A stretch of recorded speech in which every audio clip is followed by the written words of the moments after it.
നമസ്കാരം. ഇന്നത്തെ ലേമാൻസ് ക്ലാസ്സിലേക്ക് എല്ലാവർക്കും സ്വാഗതം. നമ്മൾ ഇതിനകം 3 യൂണിറ്റുകൾ പൂർത്തീകരിച്ചു കഴിഞ്ഞു. ഇന്ന് നമുക്കൊരു പുതിയ യൂണിറ്റിലേക്ക് കടക്കാം. കഴിഞ്ഞ യൂണിറ്റിൽ നാം ചർച്ച ചെയ്തത് വൺ ഡയമെൻഷണൽ മോഷൻ അഥവാ സ്ട്രൈറ്റ് ലൈൻ മോഷൻ ആയിരുന്നു. അതുകൊണ്ട് തന്നെ നാം പരിഗണിക്കുന്ന ഏതൊരു വസ്തുവിനും 2 ദിശകളിലേക്ക് മാത്രമേ ചലന സാധ്യത ഉണ്ടായിരുന്നുള്ളൂ. അതായത് ഇടത്തേക്ക് അല്ലെങ്കിൽ വലത്തേക്ക്, അതല്ലെങ്കിൽ മുകളിലേക്ക് താഴേക്ക്, അതുമല്ലെങ്കിൽ നോർത്തിലേക്ക് സൗത്തിലേക്ക്. അങ്ങനെ ഏതെങ്കിലും ഒരു ദിശയിലേക്കും അതിൻ്റെ വിപരീത ദിശയിലേക്കും മാത്രം ചലന സാധ്യതയുള്ള വൺ ഡയമെൻഷണൽ മോഷൻ മാത്രമാണ് നമ്മൾ കഴിഞ്ഞ ചാപ്റ്ററിൽ പരിഗണിച്ചത്.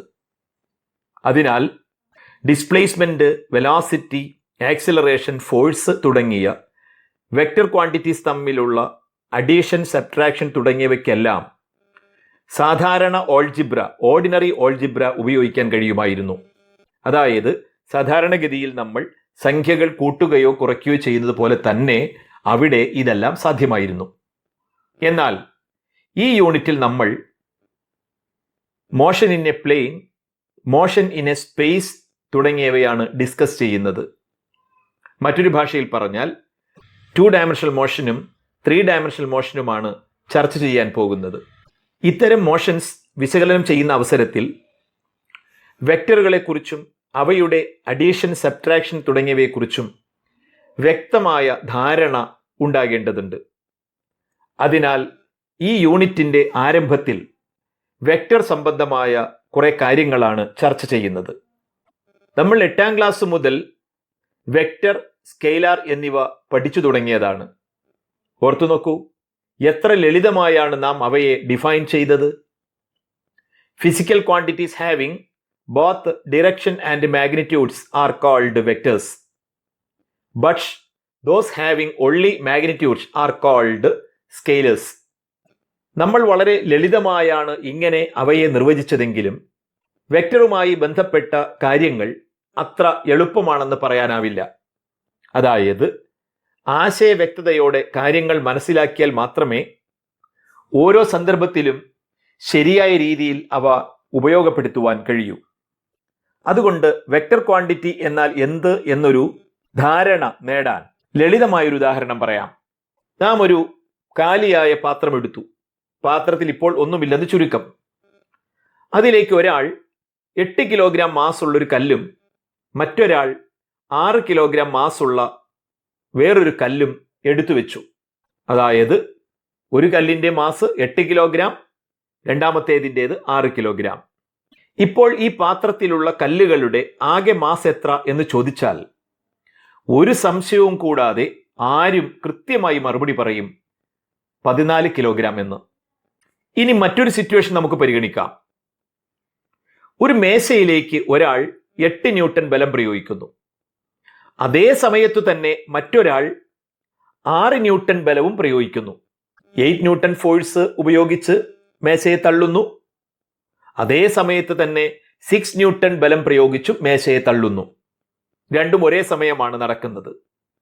ഇപ്പോൾ മേശയിൽ അനുഭവപ്പെടുന്ന ടോട്ടൽ ഫോഴ്സ് എത്രയായിരിക്കും, നെറ്റ് ഫോഴ്സ് എത്രയായിരിക്കും എന്ന് ചോദിച്ചാൽ എന്തായിരിക്കും അതിൻ്റെ ഉത്തരം? 14 ന്യൂട്ടൺ എന്നായിരിക്കുമോ? അല്ലെങ്കിൽ 14 ന്യൂട്ടൺ എന്ന് നമുക്ക് തീർത്തു പറയാൻ കഴിയുമോ? ഇല്ല. ഇത്രയും ഇൻഫർമേഷൻ വെച്ചുകൊണ്ട്, അതായത് മേശയിലേക്ക് പ്രയോഗിച്ച ഫോഴ്സുകൾ 8 ന്യൂട്ടണും 6 ന്യൂട്ടണും ആണ് എന്നുള്ള വിവരം മാത്രം വെച്ചുകൊണ്ട് ഈ ചോദ്യത്തിന് കൃത്യമായ ഉത്തരം പറയാൻ നമുക്കാവില്ല. ഇവിടെ ഈ മേശയെ ഒരേ ദിശയിലാണോ തള്ളിയത് അല്ലെങ്കിൽ വലിച്ചത്, അതുമല്ല ഓപ്പോസിറ്റ് ഡിറക്ഷനിലായിരുന്നുവോ, അതുമല്ലെങ്കിൽ മറ്റേതെങ്കിലും ദിശയിലായിരുന്നുവോ എന്ന് കൃത്യമായി അറിഞ്ഞാൽ മാത്രമേ ഇവിടെ മേശയിൽ അനുഭവപ്പെടുന്ന ടോട്ടൽ ഫോഴ്സ് എത്രയാണെന്ന് നമുക്ക് പറയാൻ കഴിയൂ. ഇവിടെ ഈ മേശയിൽ അനുഭവപ്പെടുന്ന ബലം 2 ന്യൂട്ടൺ മുതൽ 14 ന്യൂട്ടൺ വരെയുള്ള ഏതുമാകാം. ഫോഴ്സ് ഒരു വെക്റ്റർ ക്വാണ്ടിറ്റി ആയതുകൊണ്ടാണ് ഇത്. ഫോഴ്സിന് മാഗ്നിറ്റ്യൂഡ് കൂടാതെ നിശ്ചിതമായ ഒരു ദിശയും കൂടി ഉണ്ടാകും. അതിനാൽ ബലം മൂലം, ഫോഴ്സ് മൂലം ഒരു വസ്തുവിനുണ്ടാകുന്ന കോൺസിക്വൻസ്, പരിണിത ഫലം, അതിലേക്ക് പ്രയോഗിക്കുന്ന ഫോഴ്സിന്റെ അളവുകളെ മാത്രമല്ല, മാഗ്നിറ്റ്യൂഡിനെ മാത്രമല്ല, സ്ട്രെങ്തിനെ മാത്രമല്ല, മറിച്ച് അവ ഏതേത് ദിശകളിലാണ് പ്രയോഗിക്കപ്പെടുന്നത്, ഏതേത് ഡിറക്ഷനിലാണ് അപ്ലൈ ചെയ്യപ്പെടുന്നത് എന്നുകൂടി അറിയേണ്ടതുണ്ട്. അതുകൊണ്ട് തന്നെ ഇത്തരം വെക്റ്റർ ക്വാണ്ടിറ്റീസ് തമ്മിലുള്ള അഡീഷൻ, സബ്ട്രാക്ഷൻ തുടങ്ങിയവയ്ക്ക് സാധാരണ ഓൾജിബ്ര മതിയാകുകയില്ല. അതിനാൽ നമുക്ക് വെക്റ്റർ അഡീഷൻ, വെക്റ്റർ സബ്ട്രാക്ഷൻ തുടങ്ങിയവ പഠിക്കേണ്ടതുണ്ട്. ഇക്കാര്യത്തിലേക്ക് പോകുന്നതിന് മുൻപ് വെക്റ്ററുമായി ബന്ധപ്പെട്ട മറ്റു ചില കാര്യങ്ങൾ കൂടി ആമുഖമായി നമ്മളൊന്ന് മനസ്സിലാക്കേണ്ടതുണ്ട്. ഒരു വെക്റ്ററിന്റെ പേര് സൂചിപ്പിക്കാൻ നിശ്ചിതമായ രീതിയുണ്ട്. വെക്റ്ററിനെ സൂചിപ്പിക്കുന്ന അക്ഷരത്തിന് മുകളിൽ ഇക്കാണുന്നത് പോലെ ഒരു ആരോ വരച്ചു ചേർത്താണ് സാധാരണയായി ഒരു വെക്റ്ററിനെ റെപ്രസെന്റ് ചെയ്യുന്നത്. ഇവിടെ ഈ കാണുന്ന വെക്റ്ററുകളെ vector A, vector P, vector X Y എന്നിങ്ങനെ വായിക്കാം. അതുപോലെ ഒരു വെക്റ്ററിനെ വരച്ചു കാണിക്കാൻ അതിൻ്റെ മാഗ്നിറ്റ്യൂഡിന് ആനുപാതികമായ നീളത്തിൽ, അതിൻ്റെ മാഗ്നിറ്റ്യൂഡിന് പ്രപ്പോർഷണലായ നീളത്തിൽ ഒരു സ്ട്രെയിറ്റ് ലൈൻ വരച്ച് അതിൻ്റെ ഒരഗ്രത്ത് ഒരു ആരോ അടയാളം വരച്ചു ചേർക്കുകയാണ് ചെയ്യുന്നത്. നോക്കൂ, ഏതാനും വെക്റ്ററുകളെ വരച്ചിരിക്കുന്നത്. അവയുടെ നീളങ്ങൾ വെക്റ്ററിന്റെ മാഗ്നിറ്റ്യൂഡിനെയും ആ ആരോ മാർക്ക് ആ വെക്റ്ററിന്റെ ദിശയെയുമാണ് സൂചിപ്പിക്കുന്നത്. വെക്റ്ററിന്റെ രണ്ട് അഗ്രങ്ങളിൽ ഒന്ന് ടെയിലും മറ്റേത് അതിൻ്റെ ഹെഡുമായിരിക്കും. അതായത് ഒരു വെക്റ്ററിലെ ആരോ അടയാളമുള്ള അഗ്രത്തെ വെക്റ്ററിന്റെ ഹെഡ് എന്നും അതില്ലാത്ത മറ്റേ അഗ്രത്തെ ടെയിൽ എന്നുമാണ് വിളിക്കുക. ഈ കാണുന്ന വെക്റ്ററിൽ എ എന്നത് അതിൻ്റെ ടെയിലും ബി അതിൻ്റെ ഹെഡുമാണ്. ഇനി നമുക്ക് പൊസിഷൻ വെക്റ്റർ, ഡിസ്പ്ലേസ്മെന്റ് വെക്റ്റർ എന്നിവ എന്തെന്ന് മനസ്സിലാക്കാം. ഈ ചിത്രം ഒന്ന് കാണൂ. ഇവിടെ പി എന്ന ഒരു പോയിന്റ് കാണുന്നില്ലേ? ഈ പോയിന്റിനെ എങ്ങനെ നമുക്ക് ലൊക്കേറ്റ് ചെയ്യാൻ കഴിയും? അതായത് ഈ ബിന്ദുവിന്റെ പൊസിഷൻ എങ്ങനെയാണ് രേഖപ്പെടുത്തുക? ഇവിടെ പി എന്ന പോയിന്റിനെ 3, 4 എന്ന കോർഡിനേറ്റ്സ് ഉപയോഗിച്ച് സൂചിപ്പിച്ചിരിക്കുന്നു. ഇവിടെ ഈ പ്ലെയിനിലെ 3, 4 എന്ന കോർഡിനേറ്റ് സൂചിപ്പിക്കുന്ന ഒരേ ഒരു പോയിന്റ് ഈ പി എന്ന പോയിന്റ് മാത്രമാണ്.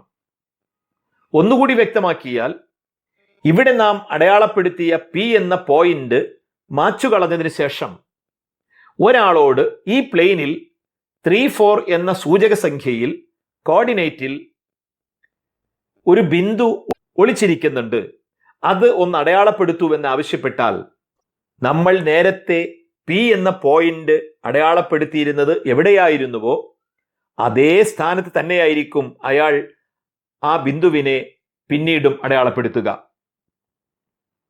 ഇനി അയാളല്ല മറ്റേതൊരാളോട് ഇതാവശ്യപ്പെട്ടാലും അവർക്കും ആ നിശ്ചിത പോയിന്റിനെ ഒരു സംശയവും കൂടാതെ കണ്ടെത്താൻ പറ്റും. കാരണം അത്രയ്ക്ക് വ്യക്തമാണ് ആ പോയിന്റിന്റെ സ്ഥാനത്തെക്കുറിച്ചിട്ടുള്ള ഇൻഫർമേഷൻ. ഇനി ഈ ബിന്ദുവിനെ ഒരു വെക്റ്റർ ഉപയോഗിച്ച് എങ്ങനെ രേഖപ്പെടുത്താമെന്ന് നോക്കാം. ഇവിടെ ഒ പി എന്ന ലൈൻ പിയുടെ സ്ഥാനം എവിടെയാണെന്ന് കാണിക്കുന്നു. ഇവിടെ ഒ പിയുടെ നീളം 5 യൂണിറ്റ് ആണെന്ന് കാണാം. അതായത് ഒറിജിനായ ഓയിൽ നിന്നും 5 യൂണിറ്റ് അകലത്തിലാണ് പി എന്ന ബിന്ദുവിന്റെ സ്ഥാനം.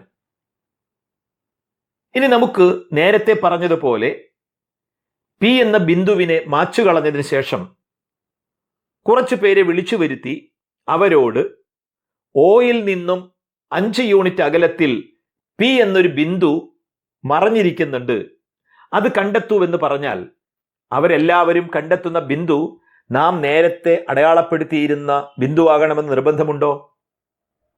ഒരിക്കലുമില്ല. കാരണം ഓയിൽ നിന്ന് 5 യൂണിറ്റ് അകലത്തിൽ ഒന്നല്ല അനേകം പോയിന്റുകൾ സാധ്യമാണ്. അത് ഇവിടെ ഈ കാണുന്നത് പോലെയൊക്കെ ആകാം. നിരവധി പോയിന്റുകൾ ഈ കണ്ടീഷൻ സാറ്റിസ്ഫൈ ചെയ്യുന്ന, അതായത് ഒറിജിനിൽ നിന്നും 5 യൂണിറ്റ് അകലത്തിലാകാവുന്ന ഒന്നല്ല അനേകമനേകം infinite number of points are possible. അതായത് പി എന്ന ഈ പർട്ടിക്കുലർ പോയിന്റിനെ കൃത്യമായി ലൊക്കേറ്റ് ചെയ്യാൻ ഓയിൽ നിന്നും 5 യൂണിറ്റ് അകലത്തിലുള്ള ഒരു പോയിന്റ് എന്ന് മാത്രം പറഞ്ഞാൽ മതിയാവില്ല.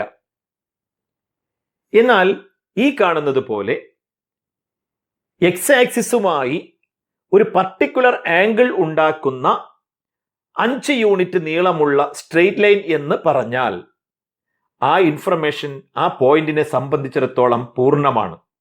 അതായത് ഈ 2 നിബന്ധനകളും പാലിക്കുന്ന ഒരേ ഒരു ബിന്ദു മാത്രമേ ഈ പ്ലെയിനിൽ ഉണ്ടാകുകയുള്ളൂ. അതിനാൽ ഈ 2 വിവരങ്ങൾ നൽകിയതിനു ശേഷം എത്ര ആളുകളോട് ഈ നിശ്ചിത ബിന്ദുവിനെ ചൂണ്ടിക്കാട്ടാൻ ആവശ്യപ്പെട്ടാലും അവരെല്ലാവരും കണ്ടെത്തുന്നത് ഈ ഒരു നിശ്ചിത ബിന്ദുവിനെ തന്നെയായിരിക്കും. അതിനാൽ നിശ്ചിത ദിശയിലുള്ള പർട്ടിക്കുലർ ഡിറക്ഷനിലുള്ള OP എന്ന ഈ വെക്റ്റർ P എന്ന ഒരേ ഒരു ബിന്ദുവിനെ മാത്രം സൂചിപ്പിക്കുന്ന വെക്ടറാണ്. അതിനാൽ OP യെ P എന്ന ബിന്ദുവിന്റെ പൊസിഷൻ വെക്റ്റർ എന്ന് വിളിക്കാം. അപ്പോൾ എന്താണ് പൊസിഷൻ വെക്റ്റർ? ഒറിജിനിൽ നിന്നും നിശ്ചിതമായ നീളത്തിൽ നിശ്ചിതമായ ദിശയിൽ വരയ്ക്കുന്ന വെക്ടറാണ്, സ്ട്രെയിറ്റ് ലൈൻ ആണ് പൊസിഷൻ വെക്ടർ എന്നതുകൊണ്ട് ഉദ്ദേശിക്കുന്നത്. ഇനി നമുക്ക് ഡിസ്പ്ലേസ്മെന്റ് വെക്ടർ എന്നാൽ എന്തെന്ന് പരിശോധിക്കാം. അതിനുവേണ്ടി നമുക്കൊരു മൂവിംഗ് ഓബ്ജക്റ്റിനെ പരിഗണിക്കാം. ഒരു പർട്ടിക്കുലർ സമയത്ത്, അതായത് at time equal to t, ഈ വസ്തു P എന്ന പോയിന്റിലായിരുന്നുവെന്ന് കരുതുക. ഈ സമയത്തെ ഇതിന്റെ പൊസിഷൻ വെക്ടർ R1 എന്ന് രേഖപ്പെടുത്തിയിരിക്കുന്നു. അതായത് R1 is the position vector of the moving objects at time t. ഇത് മൂവിംഗ് ഓബ്ജക്റ്റ് ആയതിനാൽ അല്പസമയം കഴിയുമ്പോൾ ഈ വസ്തു മറ്റൊരു സ്ഥാനത്തേക്ക് മാറിയിട്ടുണ്ടാകും. ഉദാഹരണത്തിന് at time t dash the object B at position p dash. അതായത് t ഡാഷ് എന്ന സമയമായപ്പോൾ ഈ ഓബ്ജക്റ്റ് p ഡാഷ് എന്ന പുതിയ സ്ഥാനത്തെത്തിയെന്ന് വിചാരിക്കുക. Now R2 is the position vector of the objects at time t dash. അപ്പോൾ R1, R2 എന്നിവ എന്താണ്? R1 is the initial position vector of the objects. R2 is the final position vector of the objects. Then the vector pp dash is the displacement vector corresponding to the time from t to t dash. t മുതൽ t dash വരെയുള്ള time ഡ്യൂറേഷനിലെ ഈ ഓബ്ജക്റ്റിന്റെ displacement vector ആയിരിക്കും pp dash എന്ന vector. ഇവിടെ ഒരു കാര്യം പ്രത്യേകം ശ്രദ്ധിക്കണം. pp dash എന്നത് ഈ ഓബ്ജക്റ്റ് മൂവ് ചെയ്ത ആക്ച്വൽ പാത്ത് ആകണമെന്ന് യാതൊരു നിർബന്ധവുമില്ല. മറിച്ച് വസ്തുവിന്റെ ഇനിഷ്യൽ പൊസിഷനെയും ഫൈനൽ പൊസിഷനെയും തമ്മിൽ യോജിപ്പിക്കുന്ന സ്ട്രെയിറ്റ് ലൈൻ ആണെന്ന് ഓർക്കുക. ഇവിടെ R2 എന്ന ഫൈനൽ പൊസിഷൻ വെക്ടറിൽ നിന്നും R1 എന്ന ഇനിഷ്യൽ പൊസിഷൻ വെക്ടർ കുറച്ചാൽ നമുക്ക് ഡിസ്പ്ലേസ്മെന്റ് വെക്ടറായ pp ഡാഷ് ലഭിക്കും. R2 എന്ന വെക്ടറിൽ നിന്നും R1 എങ്ങനെയാണ് കുറയ്ക്കുന്നത് എന്ന് നമുക്ക് പിന്നീട് മനസ്സിലാക്കാം. ഇനി മറ്റു ചില വെക്ടറുകൾ കൂടി നമുക്ക് പരിചയപ്പെടേണ്ടതുണ്ട്. പലതരം വെക്ടറുകളുണ്ട്. Equal vectors, opposite vectors, parallel vectors, anti parallel vectors, null vectors, ഇങ്ങനെ ധാരാളം.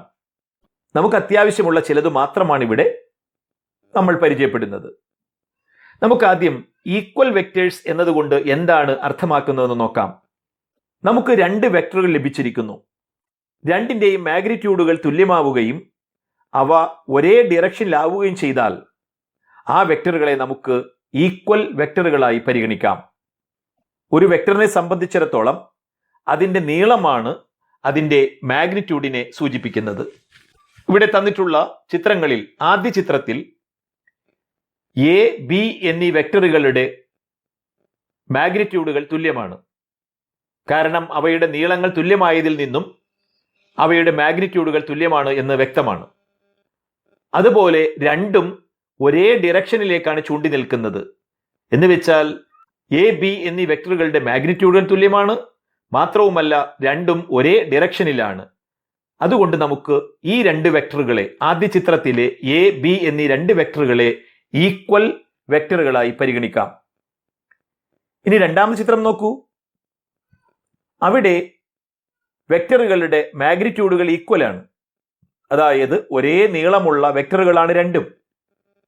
പക്ഷേ അവയുടെ ദിശ ഒരുപോലെയല്ല.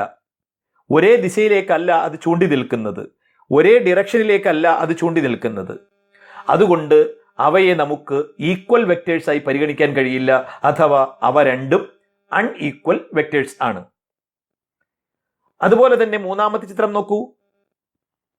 അവയുടെ ഡിറക്ഷൻ ഒരുപോലെയാണ്, രണ്ടും ഒരേ ഡിറക്ഷനിലേക്കാണ്. പക്ഷേ അവയുടെ മാഗ്നിറ്റ്യൂഡുകൾ വ്യത്യസ്തമാണ്. അതുകൊണ്ട് ആ രണ്ട് വെക്ടറുകളും അൺഈക്വൽ വെക്ടറുകളാണ്. ഇനി നമുക്ക് നേരത്തെ നാം പറഞ്ഞു വെച്ച വെക്ടറുകളുടെ അഡീഷനും സബ്ട്രാക്ഷനും എങ്ങനെയാണെന്ന് പരിചയപ്പെടാം. വെക്ടറുകൾ ആഡ് ചെയ്യാനും അതുപോലെ ഒരു വെക്ടറിൽ നിന്ന് മറ്റൊരു വെക്ടർ സബ്ട്രാക്ട് ചെയ്യുവാനും ഓർഡിനറി ഓൾജിബ്ര മതിയാകില്ലെന്ന് നാം തുടക്കത്തിൽ സൂചിപ്പിച്ചിരുന്ന കാര്യമാണ്. അതായത് രണ്ട് വെക്ടറുകൾ തമ്മിൽ ആഡ് ചെയ്യാൻ ആവശ്യപ്പെട്ടാൽ അവയുടെ ഡിറക്ഷൻ കൂടി കണക്കിലെടുത്തുകൊണ്ട് മാത്രമേ അവ ആഡ് ചെയ്യാനാകൂ, കൂട്ടിയെടുക്കാൻ കഴിയൂ. അതിനാൽ നമുക്ക് വെക്ടർ അഡീഷൻ എങ്ങനെയാണെന്ന് പരിചയപ്പെടാം. ഇവിടെ എ, ബി എന്നിങ്ങനെ രണ്ട് വെക്ടറുകളാണ് തന്നിരിക്കുന്നത്. അതായത് വ്യത്യസ്ത ഡിറക്ഷനിലുള്ളതും വ്യത്യസ്ത മാഗ്നിറ്റ്യൂഡ് ഉള്ളതുമായ രണ്ട് ബലങ്ങളോ രണ്ട് ഡിസ്പ്ലേസ്മെന്റുകളോ എന്തുമാകാം ഇവ.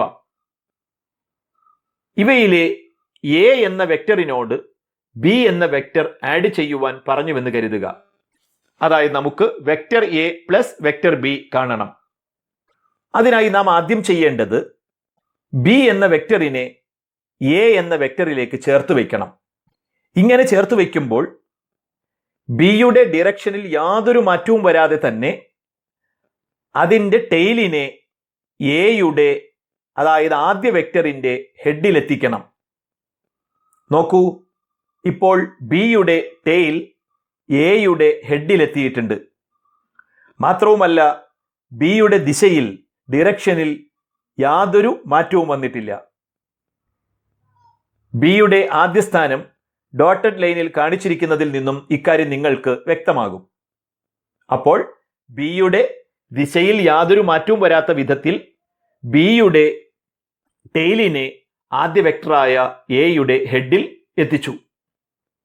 ഇനി എയുടെ ടെയിലും ബിയുടെ ഹെഡും തമ്മിൽ യോജിപ്പിക്കുക. അതായത് ആദ്യ വെക്ടറിന്റെ ടെയിലും രണ്ടാമത്തെ വെക്ടറിന്റെ ഹെഡും യോജിപ്പിക്കുക. ഇപ്പോൾ ഇവിടെ ലഭിക്കുന്ന XY എന്ന ഈ വെക്ടർ എ, ബി എന്നീ വെക്ടറുകളുടെ തുകയായ എ പ്ലസ് ബി വെക്ടർ ആയിരിക്കും. XYയുടെ നീളം, ലെങ്ത് റിസൾട്ടന്റ് വെക്ടറിന്റെ മാഗ്നിറ്റ്യൂഡിനെയും XYയുടെ ഡിറക്ഷൻ റിസൾട്ടന്റ് വെക്ടറിന്റെ ഡിറക്ഷനെയും സൂചിപ്പിക്കും. ഈ രീതിയിൽ വെക്ടറുകൾ ആഡ് ചെയ്യുന്നതിനെ ട്രയാങ്കിൾ മെത്തേഡ് ഓഫ് അഡീഷൻ എന്നാണ് പറയുന്നത്. ഇവിടെ ഒരു കാര്യം കൂടി നിങ്ങൾ ശ്രദ്ധിക്കണം. ഇവിടെ നാം ഇപ്പോൾ എ എന്ന വെക്ടറിനോട് ബി എന്ന വെക്ടറാണ് ആഡ് ചെയ്തത്. തിരിച്ച് ബി എന്ന വെക്ടറിനോട് എ എന്ന വെക്ടർ ആഡ് ചെയ്താലും നമുക്ക് ഇതേ റിസൾട്ട് തന്നെയായിരിക്കും കിട്ടുക. അതായത് വെക്ടർ അഡീഷൻ കമ്മ്യൂട്ടേറ്റീവ് ആണ്, അഥവാ കമ്മ്യൂട്ടേറ്റീവ് ലോ ഒബേ ചെയ്യപ്പെടുന്നുണ്ട് ഇവിടെ. ഇനി നമുക്ക് ഒരു വെക്ടറിൽ നിന്നും മറ്റൊരു വെക്ടർ കുറയ്ക്കുന്നത് എങ്ങനെയെന്ന് നോക്കാം, സബ്ട്രാക്ട് ചെയ്യുന്നത് എങ്ങനെയെന്ന് നോക്കാം. നോക്കൂ, എ മൈനസ് ബി എന്നതിനെ നമുക്ക് എ പ്ലസ് മൈനസ് ബി എന്ന് തിരിച്ചെഴുതാമല്ലോ. ഒന്നുകൂടി നോക്കൂ, A minus B equal to A plus minus B. അതായത് എയോട് മൈനസ് ബി ആഡ് ചെയ്താൽ എ മൈനസ് ബി കിട്ടും.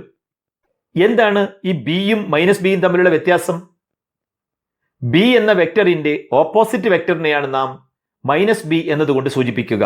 അതായത് ബിയുടെ അതേ മാഗ്നിറ്റ്യൂഡ് ഉള്ളതും എന്നാൽ ബിയുടെ നേരെ ഓപ്പോസിറ്റ് ഡയറക്ഷനിൽ ചൂണ്ടി നിൽക്കുന്നതുമായ വെക്ടറിനെയാണ് മൈനസ് ബി എന്ന് പറയുക.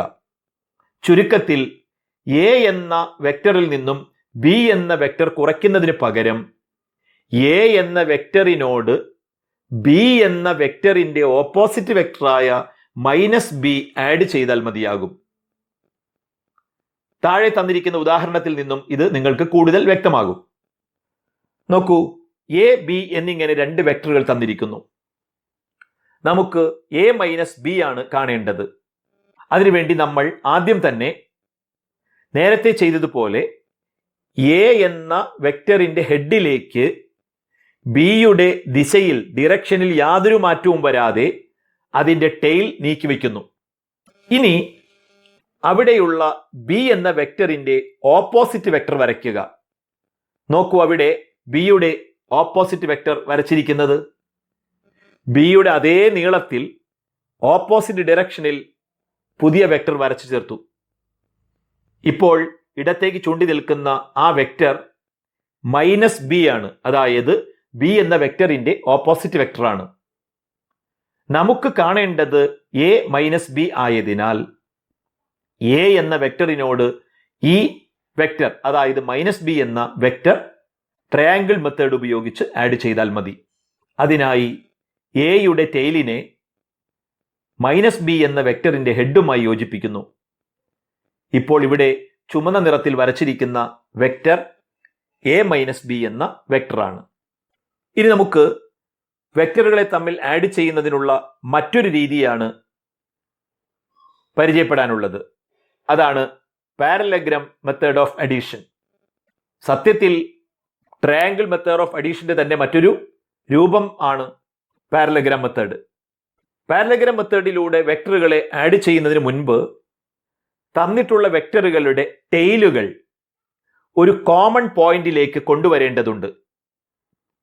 അപ്പോൾ രണ്ട് വെക്ടറുകൾ തന്നു, അവ പാരലഗ്രാം മെത്തേഡിൽ ആഡ് ചെയ്യാൻ ആവശ്യപ്പെട്ടാൽ അവ രണ്ടിൻ്റെയും ടെയിലുകൾ ഒരു കോമൺ പോയിന്റിലേക്ക് എത്തിക്കണം. അത് നാം നേരത്തെ ചെയ്തതുപോലെ ഡിറക്ഷനിൽ മാറ്റം വരാതെ ഒന്നിനെ എടുത്ത് അതിൻ്റെ ടെയിൽ ആദ്യത്തേതിൻ്റെ ടെയിലിൽ എത്തിച്ചാൽ മതിയാകും. നോക്കൂ, ഇവിടെ എ ബി എന്നിങ്ങനെ രണ്ട് വെക്ടറുകൾ തന്നിരിക്കുന്നു. ഇവയുടെ ടെയിലുകൾ O എന്ന കോമൺ പോയിന്റ് ആണ്. പാരലഗ്രാം മെത്തേഡ് ഉപയോഗിച്ച് ഇവയെ ആഡ് ചെയ്യുന്നതിനായി തന്നിട്ടുള്ള രണ്ട് വെക്ടറുകളായ എ ബി എന്നിവയെ അഡ്ജസന്റ് സൈഡുകളായി പരിഗണിച്ചുകൊണ്ട്, രണ്ട് സമീപ വശങ്ങളായി പരിഗണിച്ചുകൊണ്ട് ഒരു പാരലഗ്രാം പൂർത്തീകരിക്കുക. എന്ന് പറഞ്ഞാൽ രണ്ട് വശങ്ങൾക്കും എതിരെ രണ്ട് പാരലൽ സൈഡ് വരച്ച് ഒരു സാമാന്തരീകം പാരലലോഗ്രാം ഈ കാണുന്നത് പോലെ പൂർത്തിയാക്കുക.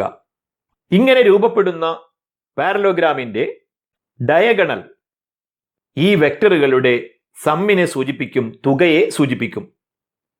അതായത് ഇതിലെ ഡയഗണലിന്റെ നീളം വെക്ടറുകളുടെ തുകയെയും സമ്മിനെയും ഡയഗണലിന്റെ ദിശ, ഡിറക്ഷൻ, റിസൾട്ടന്റ് വെക്ടറിന്റെ ദിശയെയും സൂചിപ്പിക്കും. നമ്മളിപ്പോൾ വെക്ടറുകളെ ആഡ് ചെയ്യാൻ പഠിച്ചു. ട്രയാങ്കിൾ ലോ ഉപയോഗിച്ചും പാരലഗ്രാം ലോ ഉപയോഗിച്ചും നമുക്ക് വെക്ടറുകളെ ആഡ് ചെയ്യാൻ അറിയാം, നന്നായി മനസ്സിലാക്കിയിട്ടുണ്ട്. പക്ഷെ സ്വാഭാവികമായും തോന്നുന്ന ഒരു സംശയമുണ്ട്, ഈ പറഞ്ഞ കാര്യങ്ങൾക്ക് വല്ല പ്രായോഗികതയുമുണ്ടോ? ഇതിന് ആപ്ലിക്കബിലിറ്റി ഉണ്ടോ? എവിടെയെങ്കിലും ഇത് പ്രയോജനപ്പെടുത്താൻ കഴിയുമോ? തീർച്ചയായും കഴിയും. ഇത് വ്യക്തമാക്കുന്ന മനോഹരമായ ഒരു പ്രോബ്ലം നിങ്ങളുടെ പുസ്തകത്തിൽ 4.1 എന്ന ഉദാഹരണമായി പേജ് 69 നൽകിയിട്ടുണ്ട്. ഇതാണ് ആ ചോദ്യം. Rain is falling vertically with a speed of 35 meter per second. Wind starts blowing after some time with a speed of 12 meter per second in east to west direction. In which direction should a boy waiting at a bus stop hold his umbrella? ചോദ്യം മനസ്സിലായി കാണും. ഒരു നിശ്ചിതമായ വേഗത്തിൽ മഴ പെയ്തുകൊണ്ടിരിക്കുകയാണ്. അങ്ങനെ ഇരിക്കുമ്പോൾ ഒരു കാറ്റടിക്കുന്നു. തീർച്ചയായും ആ സന്ദർഭത്തിൽ ദേഹത്ത് മഴവെള്ളം പതിക്കാതിരിക്കണമെങ്കിൽ കുട ചെരിച്ചു പിടിക്കേണ്ടി വരും. അപ്പോൾ ഏത് ദിശയിൽ എത്ര ഡിഗ്രി ചെരിച്ചു പിടിക്കേണ്ടി വരും എന്നതാണ് ഇവിടുത്തെ ചോദ്യം. പരീക്ഷയിൽ ഈ ചോദ്യമോ ഇത്തരത്തിലുള്ള ചോദ്യമോ വന്നാൽ 1-2 സ്റ്റെപ്പിൽ അതിൻ്റെ ഉത്തരത്തിൽ എത്താൻ കഴിയും. എന്നാൽ നമ്മുടെ നിത്യജീവിതത്തിൽ ഉണ്ടാകാറുള്ള ഒരു സംഭവം എന്ന നിലയിൽ നാം ഇപ്പോൾ പഠിച്ച അഡീഷൻ ഓഫ് വെക്ടേഴ്സ് എന്ന കൺസെപ്റ്റ് വ്യക്തമായി മനസ്സിലാക്കാൻ കഴിയുന്ന ഒരു ഉദാഹരണമാണിത്. ഇതിലൂടെ വെക്ടർ അഡീഷന്റെ പ്രായോഗികതയും അതേക്കുറിച്ചുള്ള വ്യക്തമായ ധാരണയും രൂപപ്പെടുത്താൻ ഉതകുന്ന തരത്തിൽ നമുക്ക് ഈ പ്രോബ്ലത്തെ സവിസ്തരം വിശദീകരിക്കാം. അപ്പോൾ മഴ പെയ്യുകയാണ്. സാധാരണഗതിയിൽ മഴ പെയ്യുമ്പോൾ കുട വെർട്ടിക്കൽ ഡിറക്ഷനിലാണ്, കുത്തനെ മുകളിലേക്കാണ് നമ്മൾ പിടിക്കാറുള്ളത്. പക്ഷേ ആ സമയത്ത് കാറ്റ് വീശുകയാണെങ്കിൽ അതിനൊപ്പിച്ച് കുട ചരിച്ചു പിടിക്കാറുണ്ട്. ഇവിടെ അത്തരമൊരു സാഹചര്യമാണ് ഉള്ളത്. കുട്ടി തൻ്റെ കുട എത്രമാത്രം ചരിക്കണം, ഏത് ദിശയിൽ ചരിക്കണം, ഇതാണ് ഇവിടുത്തെ ചോദ്യം. സയൻസൊക്കെ മാറ്റിവെച്ച് പറയുകയാണെങ്കിൽ കാറ്റില്ലാത്തപ്പോൾ കുട കുത്തനെയാണ് പിടിക്കാറുള്ളത്. കാരണം മഴവെള്ളം പതിക്കുന്നത് വെർട്ടിക്കലി ഡൗൺവേർഡാണ്, കുത്തനെ താഴേക്കാണ്. കാറ്റടിക്കുമ്പോഴോ മഴയുടെ അല്ലെങ്കിൽ മഴത്തുള്ളികളുടെ വെലോസിറ്റിയുടെ അളവിലും ദിശയിലും മാറ്റമുണ്ടാകും. അതായത് മഴത്തുള്ളികൾ ഇപ്പോൾ ചെരിഞ്ഞാണ് താഴേക്ക് പതിക്കുക. അതിനാൽ എത്രമാത്രം ചെരിഞ്ഞ് ഏത് ദിശയിലാണോ മഴവെള്ളം പതിക്കുന്നത്, മഴ പെയ്തുകൊണ്ടിരിക്കുന്നത്, അത്രയും കുട ചെരിച്ചു പിടിച്ചാലേ ദേഹത്ത് വെള്ളം വീഴാതിരിക്കൂ. നമുക്കാദ്യം ഇവിടെ മഴയുടെ വെലോസിറ്റിയെ VR എന്നും കാറ്റിൻ്റെ വെലോസിറ്റിയെ VW എന്നും സൂചിപ്പിച്ച് അതിനെ ഇത്തരത്തിൽ ചിത്രീകരിക്കാം. ഇവിടെ ഇപ്പോൾ വെർട്ടിക്കൽ ഡിറക്ഷനിൽ കാണുന്ന വെക്റ്റർ മഴയുടെ വെലോസിറ്റി വെക്ടറും ഹൊറിസോണ്ടൽ ഡിറക്ഷനിൽ കാണുന്നത് കാറ്റിൻ്റെ വെലോസിറ്റിയായ VWവുമാണ്. ഇവിടെ കാറ്റ് മഴയെ സ്വാധീനിക്കുന്നതിനാൽ മഴയുടെ ഇപ്പോഴത്തെ വെലോസിറ്റിയുടെ ഡിറക്ഷൻ ഈ രണ്ട് വെക്ടറുകളുടെയും തുകയായ ഒരു പുതിയ വെക്ടറിൻ്റെ ദിശയായിരിക്കും. അതുകൊണ്ട് ഇപ്പോൾ മഴ പതിക്കുന്നത്, മഴ പെയ്തുകൊണ്ടിരിക്കുന്നത് ഏത് ദിശയിലാണെന്നറിയാൻ ഈ രണ്ട് വെക്ടറുകളും ആഡ് ചെയ്യണം. അപ്പോൾ നമ്മൾ രണ്ടു തരത്തിൽ വെക്ടറുകളെ ആഡ് ചെയ്യാൻ പഠിച്ചിട്ടുണ്ട്. ഇവിടെ ഇപ്പോൾ രണ്ട് വെക്ടറുകളുടെയും ടെയിലുകൾ ഒരു കോമൺ പോയിന്റ് ആയതിനാൽ ഇവിടെ കൂടുതൽ സൗകര്യപ്രദം പാരലഗ്രം ലോ ഉപയോഗിക്കുന്നതായിരിക്കും. അതുകൊണ്ട് നമുക്കിവിടെ പാരലോഗ്രാം പൂർത്തീകരിച്ച് ഈ രണ്ട് വെക്ടറുകളുടെയും സം കാണാം, തുക കാണാം. ദാ ഇവിടെ പാരലോഗ്രാം പൂർത്തിയായിരിക്കുന്നു. ഇനി എന്താണ് നമ്മൾ പഠിച്ചിട്ടുള്ളത്? ഇങ്ങനെ ഒരു സാമാന്തരികം പൂർത്തിയാക്കിയാൽ, പാരലോഗ്രാം പൂർത്തിയാക്കിയാൽ അതിൻ്റെ ഡയഗണൽ ഏതാണോ ആ ഡയഗണലായിരിക്കും ആ രണ്ട് വെക്ടറുകളുടെയും റിസൾട്ടൻ്റായ വെക്ടർ അഥവാ തുകയായ വെക്ടർ. ഇവിടെ ചുമന്ന നിറത്തിൽ വരച്ചിരിക്കുന്ന വെക്ടറാണ് ഈ രണ്ട് വെക്ടറുകളുടെയും തുകയായ റിസൾട്ടൻ്റ് വെക്ടർ. എന്ന് വെച്ചാൽ ആ കാണുന്ന ദിശയിലായിരിക്കും ഇപ്പോൾ മഴ പതിക്കുന്നത്. അതുകൊണ്ട് ആ ദിശയിലേക്ക് കുട്ടി തൻ്റെ കുട ചരിച്ചു പിടിക്കേണ്ടി വരും. ഇനി നോക്കൂ, എത്ര ആംഗിൾ തിരിക്കേണ്ടി വരും? ചിത്രത്തിൽ അത് തീറ്റ എന്ന് അടയാളപ്പെടുത്തിയിട്ടുണ്ട്. വെർട്ടിക്കൽ ഡിറക്ഷനിൽ നിന്നും തീറ്റ ഡിഗ്രിയാണ് കുട ചരിക്കേണ്ടത്. ഈ ആംഗിൾ കാണാൻ നമുക്ക് ട്രിഗണോമെട്രി ഉപയോഗിക്കാം. ഇവിടത്തെ റൈറ്റ് ആംഗിൾ ട്രയാംഗിളിൻ്റെ ഓപ്പോസിറ്റ് സൈഡും അഡ്ജസൻ്റ് സൈഡും നമുക്കറിയാം. ഓപ്പോസിറ്റ് സൈഡ് കാറ്റിൻ്റെ വെലോസിറ്റിയും അഡ്ജസൻ്റ് സൈഡ് മഴയുടെ വെലോസിറ്റിയെയുമാണ് സൂചിപ്പിക്കുന്നത്. അപ്പോൾ tan theta is equal to opposite side by adjacent side equal to 12/35 equal to 0.343 എന്ന് കിട്ടുന്നു. ഇനി തീറ്റ കാണാൻ ഇതിൻ്റെ ഇൻവേഴ്സ് എടുത്താൽ മതിയാകും. അപ്പോൾ tan inverse 0.343 equal to 19 degree എന്നാണ് കിട്ടുന്നത്. അതായത് വെർട്ടിക്കൽ ഡിറക്ഷനിൽ നിന്നും കുട്ടി തൻ്റെ കുട 19 ഡിഗ്രി തിരിക്കേണ്ടതുണ്ട്. അത് ഏത് ദിശയിലേക്കാണ് തിരിക്കുന്നതെന്ന് നോക്കൂ. അതെ, ചിത്രത്തിൽ നിന്നും വ്യക്തമാണ്. കുട വെർട്ടിക്കൽ ഡിറക്ഷനിൽ നിന്നും 19 ഡിഗ്രി കിഴക്കോട്ടാണ് ചരിക്കേണ്ടത്, ഈസ്റ്റ് ഡിറക്ഷനിലാണ് ചരിക്കേണ്ടത്. അപ്പോൾ നമുക്ക് ഉത്തരം കിട്ടിക്കഴിഞ്ഞു. 1, കുട 19 ഡിഗ്രി ചരിക്കണം. എങ്ങോട്ട് ചരിക്കണം? വെർട്ടിക്കൽ ഡിറക്ഷനിൽ നിന്നും ഈസ്റ്റ് ഡിറക്ഷനിലേക്കാണ് ചരിക്കേണ്ടത്. ഇനി നമുക്ക് ഈ വെക്ടർ എന്നുള്ള കൺസെപ്റ്റ് എല്ലാം മാറ്റി വെച്ചുകൊണ്ട് വെറുതെ നിങ്ങളൊന്ന് ആലോചിച്ച് നോക്കൂ. നിങ്ങളൊരു തുറസായ സ്ഥലത്ത് മഴയത്ത് കുട ചൂടി നിൽക്കുന്നു. അപ്പോൾ ഈ ചോദ്യത്തിൽ പറഞ്ഞതുപോലെ കിഴക്ക് നിന്നും പടിഞ്ഞാറേക്ക്, ഈസ്റ്റിൽ നിന്ന് വെസ്റ്റിലേക്ക് ഒരു കാറ്റ് വീശിയാൽ നിങ്ങൾ ഏതു ദിശയിലാണ് കുട ചരിക്കുക? ഒന്ന് ഓർത്തു നോക്കൂ. ഉറപ്പാണ്, കിഴക്കോട്ട് ചരിച്ചു പിടിച്ചാൽ മാത്രമേ നമുക്ക് നേരെ മഴ വീഴാതിരിക്കൂ. എന്ന് വെച്ചാൽ വെക്റ്റർ ഉപയോഗിച്ച് നമ്മൾ കണ്ടെത്തിയ ഉത്തരം പ്രായോഗിക തലത്തിൽ പരിശോധിക്കുമ്പോഴും ശരിയാണെന്ന് കിട്ടുന്നുണ്ട്. ഇനി ഇവിടെ നമ്മളോട് കാണാൻ ആവശ്യപ്പെട്ടിട്ടില്ലെങ്കിലും ഒരു കാര്യം കൂടി നമുക്കിവിടെ കണക്കാക്കിയെടുക്കാം. യഥാർത്ഥത്തിൽ മഴയുടെ വെലോസിറ്റി, കാറ്റില്ലാത്തപ്പോൾ മഴയുടെ സ്പീഡ് 35 മീറ്റർ പെർ സെക്കൻഡ് ആണെന്ന് പറഞ്ഞിട്ടുണ്ട്. പക്ഷെ ഇപ്പോൾ കാറ്റടിക്കുന്നുണ്ട്. അതുകൊണ്ട് തന്നെ ഇപ്പോൾ മഴ വന്ന് പതിക്കുന്നത് മറ്റൊരു വെലോസിറ്റിയിലായിരിക്കും, മറ്റൊരു സ്പീഡിലായിരിക്കും. നമുക്ക് ആ സ്പീഡ് കൂടി ഒന്ന് കണക്കാക്കിയെടുക്കാം. അതിനെന്ത് ചെയ്താൽ മതി? നമ്മുടെ റിസൾട്ടന്റ് വെക്ടറിന്റെ മാഗ്നിറ്റ്യൂഡ് കണ്ടാൽ മതി. അതായത് നാം വരച്ചു വെച്ച ചിത്രത്തിലെ ആ ഡയഗണലിന്റെ നീളം കണ്ടാൽ അത് ഇപ്പോഴത്തെ മഴയുടെ വെലോസിറ്റിയെ സൂചിപ്പിക്കും. അപ്പോൾ ഈ ട്രയാങ്കിൾ ഒരു റൈറ്റ് ആംഗിൾ ട്രയാങ്കിൾ ആയതുകൊണ്ട് ഇവിടെ റിസൾട്ടന്റ് വെലോസിറ്റിയായി വരുന്നത് ട്രയാങ്കിളിന്റെ ഹൈപ്പോട്ടന്യൂസ് ആയതുകൊണ്ട് പൈതഗോറസ് തിയറം ഉപയോഗിച്ച് നമുക്ക് അതിൻ്റെ നീളം കണക്കാക്കാവുന്നതാണ്. അതായത് റിസൾട്ടന്റ് വെലോസിറ്റിയുടെ മാഗ്നിറ്റ്യൂഡ് കണക്കാക്കാവുന്നതാണ്. Length of hypotenuse is equal to square root of 35 square plus 12 square equal to square root of 1225 plus 144 equal to square root of 1369, that is equal to 37 metre per second. അതായത് മഴയുടെ മാത്രം velocity 35 metre per second ആണെങ്കിലും കാറ്റിൻ്റെ സ്വാധീനമുള്ളതിനാൽ മഴ അതിൻ്റെ യഥാർത്ഥ സ്പീഡിനേക്കാൾ കുറച്ചുകൂടി കൂടിയ വേഗത്തിലായിരിക്കും താഴേക്ക് പതിക്കുക. അത് 37 മീറ്റർ പെർ സെക്കൻഡ് ആയിരിക്കും.